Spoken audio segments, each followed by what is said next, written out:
Happy Pride Month, y'all! While I am hard at work on my current video essay on Oban Star Racers, I wanted to do a lighter video highlighting some of my favorite queer anime for June, just like everyone else. Anime means a great deal to me, and as a member of the Alphabet Mafia, I have my own favorite anime from across the acronym. While this is certainly not going to be as structured as my essays, sometimes I just want to gush about the things I like without including meticulous research for the historical side of things. But never fear, there's a citation list for this video too. I have limited spoilers in this video, so if anyone is interested, they can go seek out these anime themselves without too many plot beats given away. Starting at the oldest and moving forward, there's the Rose of Versailles. This series is about Oscar Francois, who was raised as a boy by their father due to not having a male heir, and the span of time from their teenage years into adulthood during the French Revolution. There are many essays about the queer themes in this series, so I'll toss some quick history into the ring.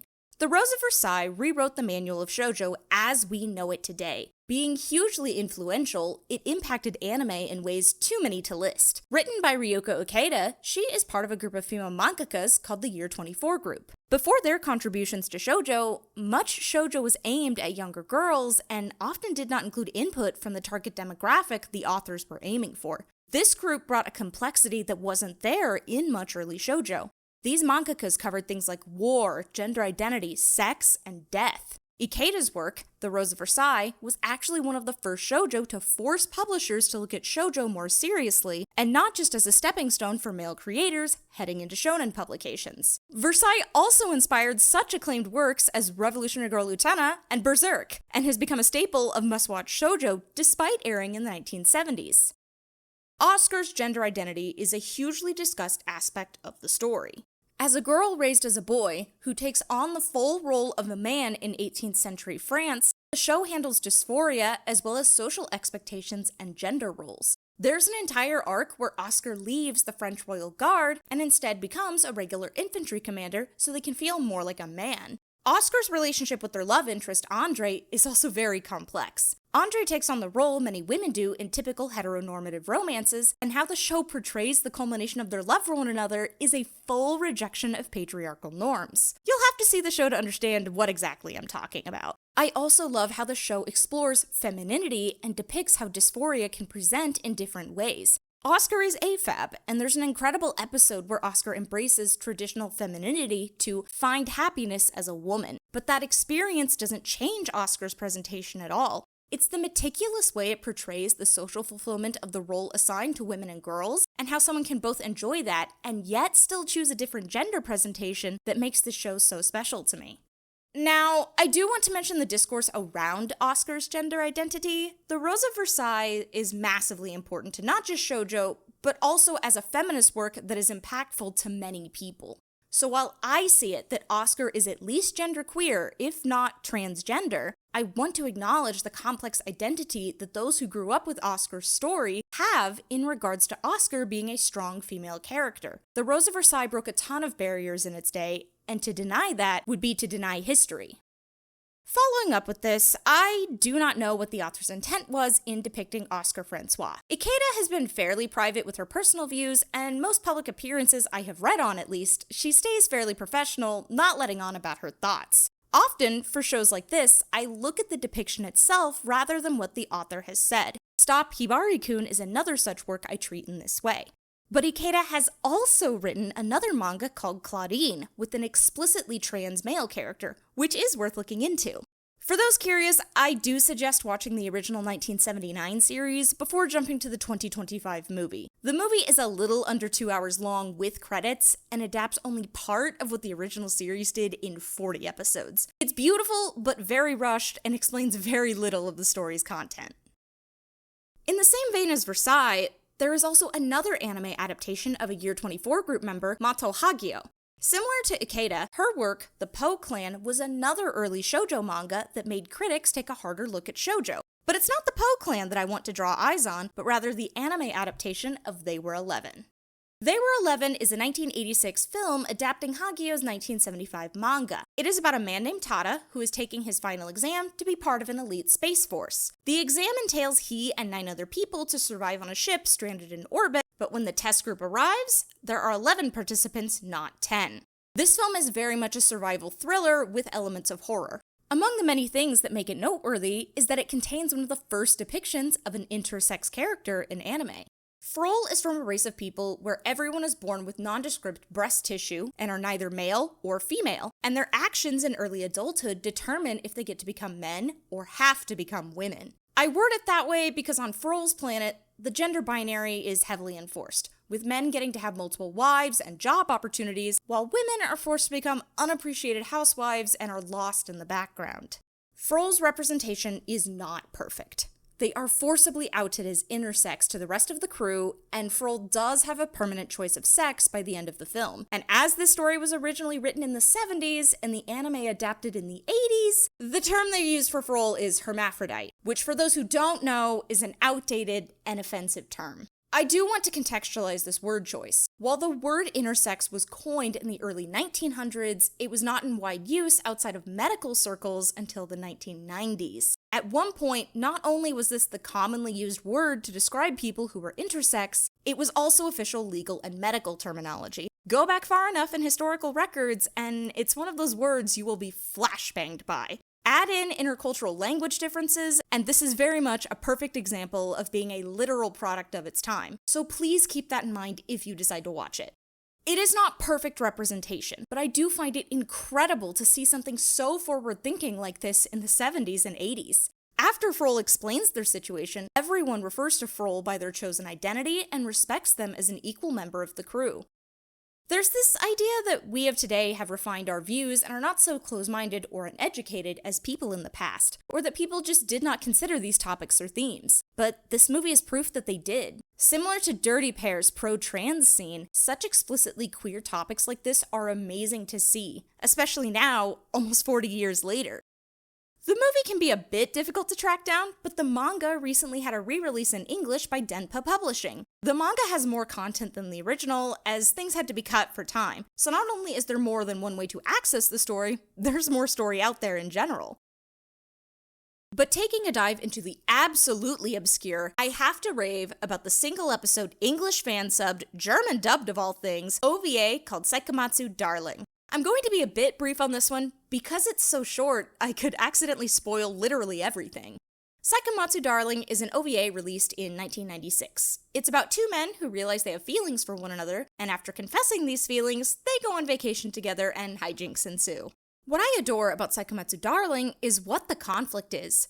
Both men consider themselves tops, and they're afraid that that might lead to dysfunctionality in the bedroom. And it handles this issue in such a mature way. Their sexualities are the joke, but never the butt of the joke. It also contains another gay couple, and even takes time to mention that gay relationships aren't fully accepted, but that there's nothing wrong with being gay. A friend of mine took a closer look at the manga, and it seems one of the two men is bisexual and has internalized homophobia he has to work through, but this doesn't quite appear in the OVA.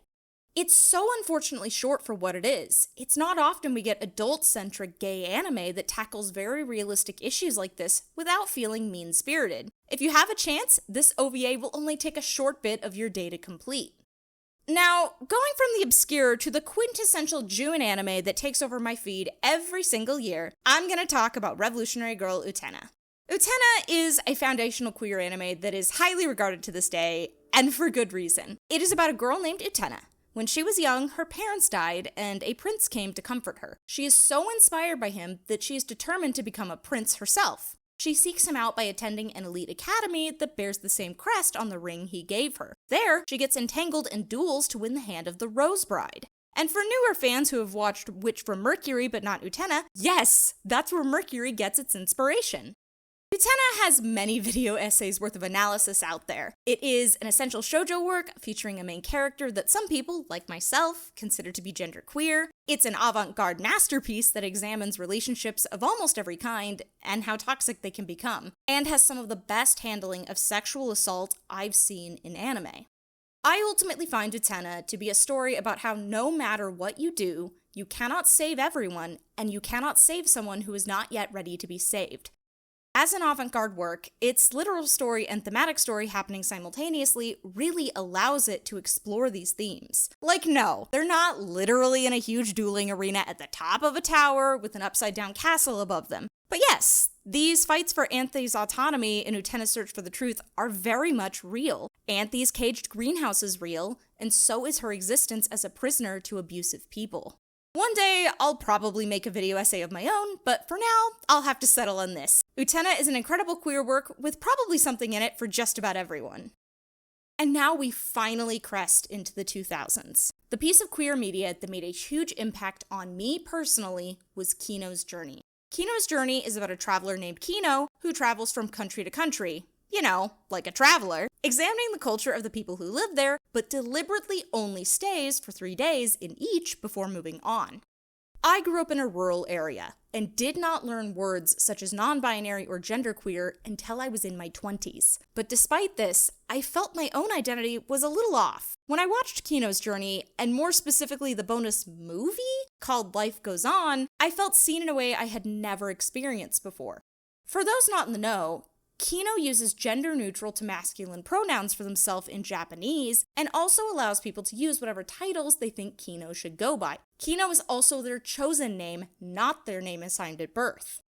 In that OVA movie thing, a bit of Kino's backstory as they developed into the Kino we know is depicted. Several things happened throughout that were mind-blowing to me, such as them having a scene at night where they switch between pronouns to see what suits their identity, or when they cut their hair to a style that fits them. Kino is Kino and no longer the person they once were. They have changed their hair, their name, their clothes, and their pronouns. Now, I am fully aware of the 2017 interview with the author where he explains that he intended Kino to be a girl and for it to be a surprise to the audience. And while I wholly respect the author's intent, the way in which it was adapted for the anime is a pretty clear-cut depiction of someone who is X-Jendā.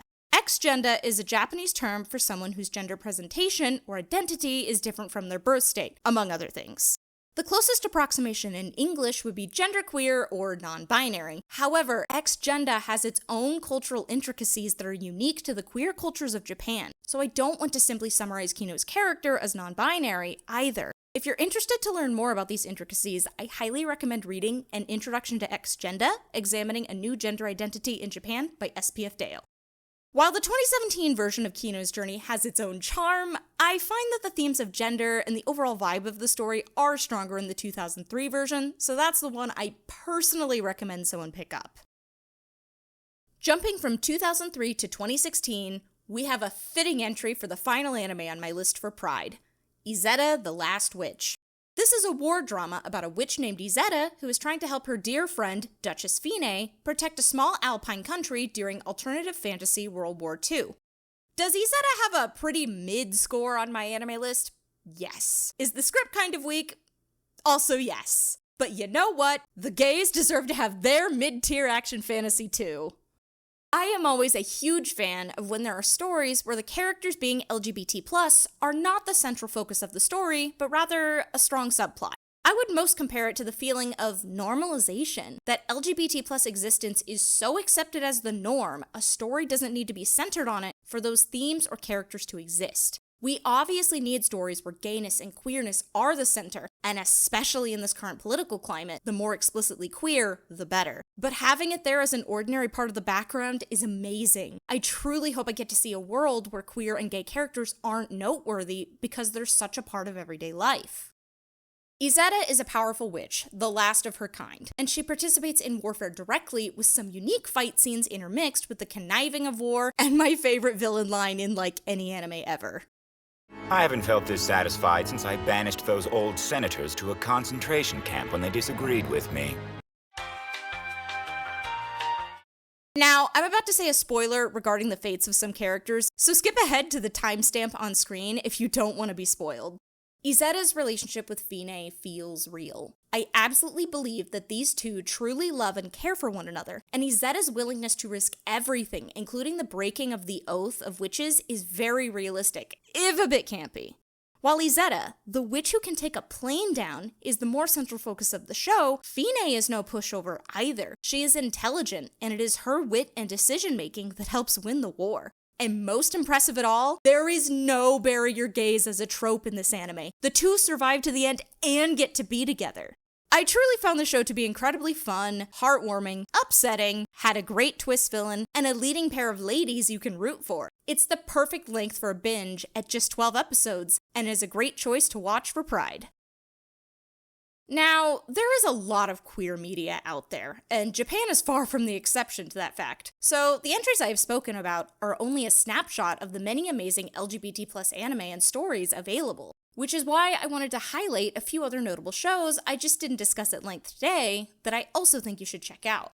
Tokyo Godfathers is a 2003 Christmas-ish film featuring a prominent trans woman and has aged very well. It centers on a group of people who are homeless, who find a baby abandoned on Christmas Eve, and they attempt to find her mother, with the trans icon Hana fulfilling her wish to be able to be a mother. It's wonderful and something I watch at Christmas time. There's the genderqueer Yuri war drama with sapphic magic, Simone, watch my video. It proposes a world where everyone is born defaultly female, and at the age of 17, people must choose a permanent sex at a magical spring. It has a lot of interesting discussions of gender roles, sex, sexuality, and gender identity. It can be a bit hard to track down, but if you're interested, I have already made an entire video essay on it, wherein I did try to keep spoilers to a minimum. Please watch my video. Wandering Son is jokingly called the trans anime in some circles, because it is a coming-of-age story which features 4 different trans characters, as well as someone who is likely X-Jendā, and a few bisexual characters. It meaningfully handles dysphoria, the social reactions to someone transitioning from female to male versus male to female, and parental acceptance. I do need to make note that while the anime is great, the continued manga has the only trans male renouncing their trans identity, which is very unfortunate because there are already so few trans men in anime as is. And even more frustrating is how that is such an inaccurate depiction of being transgender. For a work about the trans experience, that is a missed opportunity. Luckily, the anime ends before this is adapted. Sweet Blue Flowers is known as a mostly wholesome school story about a lesbian realizing she is a lesbian, with an absolutely lovely coming out scene. I'm not sure if it had the first scene in anime where a character specifically confesses that they are gay, but it's the earliest one I have seen. Utena got close, but even Utena didn't have a character turning to the camera and basically going, "I'm gay." Of note, Sweet Blue Flowers and Wandering Son were written by the same author, Takako Shimura. She has several works featuring LGBT+ characters and themes, and is quite well known for her queer works. But I need to bring up something regarding Shimura's online activity. In 2023, JK Rowling's name and some elements of the Harry Potter franchise were removed from Seattle's Museum of Pop Culture, citing Rowling's transphobic views. Shortly after, Shimura retweeted a tweet criticizing the museum and mocking the claims of transphobia. I debated leaving Sweet Blue Flowers and Wandering Son in here. Rowling's transphobia is well documented at this point, and she has caused a lot of harm. However, I would be lying if I didn't say her works were significant. Wandering Son is one of the few shows we have about what it means to be transgender, and Sweet Blue Flowers contains one of, if not the first formal coming out scenes in anime. I want to recommend them because these stories have good content in them that can especially help someone who is questioning their own sexuality or identity. But I cannot in good conscience do so without mentioning this. If someone is interested in reading a queer work by an author who is also queer, might I suggest My Lesbian Experience with Loneliness by Kabi Nakata. And while queerness isn't the forefront, Yuwatase is X-Jendā and incorporates queer themes in her works, such as Fushigi Yugi. My last entry is a very dishonorable mention. Bebop Kaizokuban. This is a 1991 bootleg OVA spoofing the better-known and just better OVA series, Bebop High School. I am a worse person having seen this all the way through. Legitimately, the only comedy bit they didn't do was racism. Basically, every taboo thing you can think of was turned into a joke. And yet, this barely known, horribly crass and gross, questionably legal for copyright reasons, OVA has the highest ratio of adult trans women I've seen in an anime. I'm not saying it definitively has the most, but it was wild to see 4 of them. Even crazier was that many of the jokes they make are about getting laid by their feminine powers and getting their sex markers changed on the official family registry, something that wasn't even legal until many years after the OVA was released in stores. The rest of the cast also uses their preferred names? And one womanizer tries to see if he could marry one of the trans ladies, but she turned him down because she hadn't gotten her registry altered, thus making the proposed marriage not legally recognizable? It was strangely progressive, considering the contents of the rest of this disaster. Should you watch it? No, not even for a hate watch. It's legitimately awful. But I needed to tell someone that wasn't just a few close friends about this anomaly, so now you've all been inflicted with it too. You're welcome. Japanese animation has had more explicitly LGBT+ representation for longer than the United States, and I love looking back at the entries that got us to where we are now, despite their flaws. Queer existence in art is a testament that we are here, we have always been here, and we're not going anywhere. I'm interested to hear of the queer art that speaks to you, or that you just feel is underrated. Whether anime or not, drop a comment below. Maybe we can all collaboratively help one another find more. I hope, however you celebrate Pride this year, that you are safe and surrounded by those who love you.